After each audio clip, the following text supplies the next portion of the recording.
La Russie prévient qu'elle va bombarder des industries militaires britanniques, soit en Ukraine ou en dehors de l'Ukraine, même sur le sol britannique. Oui, mesdames et messieurs, ce n'est plus la blague. Là, la Russie veut passer aux choses sérieuses. Et le plus bizarre dans cette histoire, c'est que selon un sondage britannique même, les Anglais ne sont pas d'accord à un service militaire obligatoire. Donc les Anglais ne sont pas prêts de faire la guerre. Les Anglais préfèrent faire la fête. Ils ne veulent pas vivre l'expérience des années 45. Mais ce sont les officiels britanniques qui sont carrément des va-t-en-guerre. Et la Russie dit que ça n'est assez. Si le Royaume-Uni essaie encore de parrainer des actions militaires ukrainiennes sur le sol russe, la Russie ne va pas se contenter des répliques sur le sol ukrainien. Désormais, mesdames et messieurs, là, vous découvrez ainsi dans les contenus des échanges entre le patron de la CIA et les officiels russes. Parce qu'il était question là, la Russie qui a dit « j'en ai assez, c'est du ras-le-bol, je vais frapper les sites britanniques » explicitement. Parce que des enquêtes claires ont démontré l'implication claire de l'OTAN dans les attaques qui ont frappé l'industrie et militaire et civile russe. Et il est clair aujourd'hui que si l'OTAN ne s'est pas gêné de retenir ses alliés pour qu'ils mènent des actions ou coordonnent des actions en Russie ouvertement et qu'on s'en vante par la suite, il est clair que la Russie réplique aussi parce qu'on ne va pas continuer à se cacher derrière l'Ukraine. Et même si on se cachait derrière l'Ukraine et qu'on fermait la bouche, ça serait mieux. Mais on ne se cache plus derrière l'Ukraine. On dit explicitement que voilà, ce sont les drones britanniques qui ont frappé, qui ont mis à genoux l'équivalent russe d'Amazon, etc. Qu'est-ce que vous voulez? La Pologne sait très bien les lignes rouges à ne pas franchir. La Pologne dit qu'elle ne veut pas des armes nucléaires américaines sur son sol. Le vice-ministre de la Défense polonais dit qu'il ne veut pas des ogives nucléaires américains ni de quelque pays que ce soit sur le sol polonais. Et qu'on peut se contenter uniquement de la présence militaire américaine et rien de plus.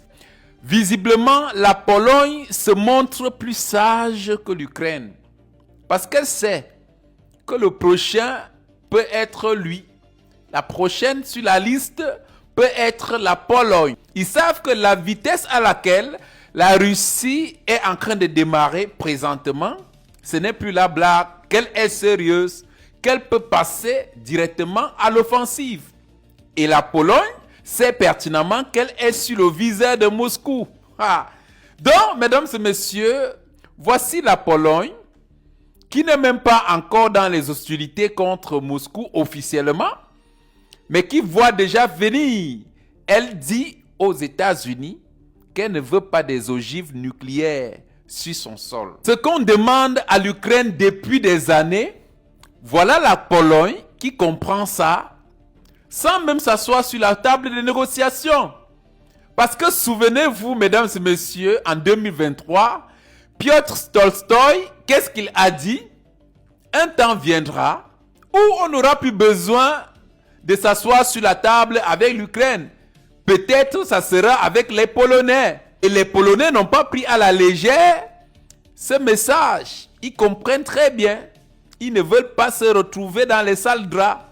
Alors, le vice-ministre de la Défense polonais dit que nous voulons tout des États-Unis, l'aide militaire, la présence militaire des soldats, mais nous ne voulons pas des ogives nucléaires parce qu'ils savent très bien, au grand très bien, que ce sont des lignes rouges de la Russie à ne pas tergiverser. Que vous soyez dans l'OTAN ou pas, parce que visiblement même la Pologne aujourd'hui, apparemment, n'a plus autant au final confiance de l'OTAN. Il faut le dire. Ils sont dessus de l'OTAN, tout comme l'Arabie Saoudite aujourd'hui est dessus des États-Unis ou alors de la protection des États-Unis au point d'aller nouer des accords de défense avec le Pakistan et la Turquie et à la dernière minute inviter même l'Iran pour les rejoindre. Donald Trump dit que Vladimir Poutine lui a promis ce soir que la Russie n'attaquera pas un pays de l'OTAN. Est-ce que vous vous rendez compte jusqu'à quel point ces pays de l'OTAN qui se tapent la poitrine en Europe se sentent vulnérables?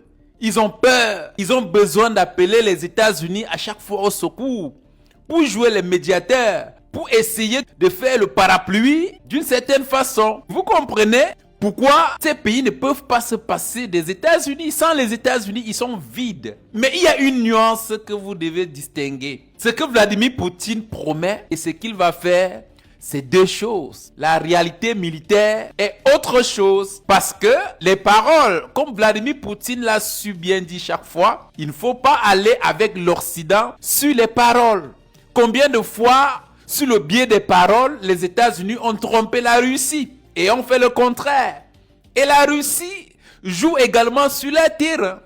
Donc, ce que Vladimir Poutine est en train de promettre à Donald Trump et ce qu'il va faire, vous vous souvenez, Piotr Tolstoï a dit une chose.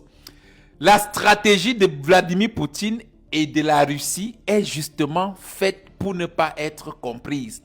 Lorsque vous pensez avoir compris Vladimir Poutine, c'est là où les choses tournent mal.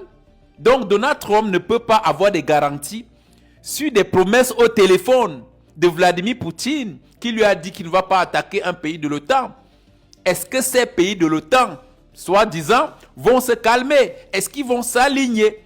Est-ce qu'ils vont calmer leurs ardeurs et se mêler de ceux qui les regardent et ne plus fourrer leur nez partout?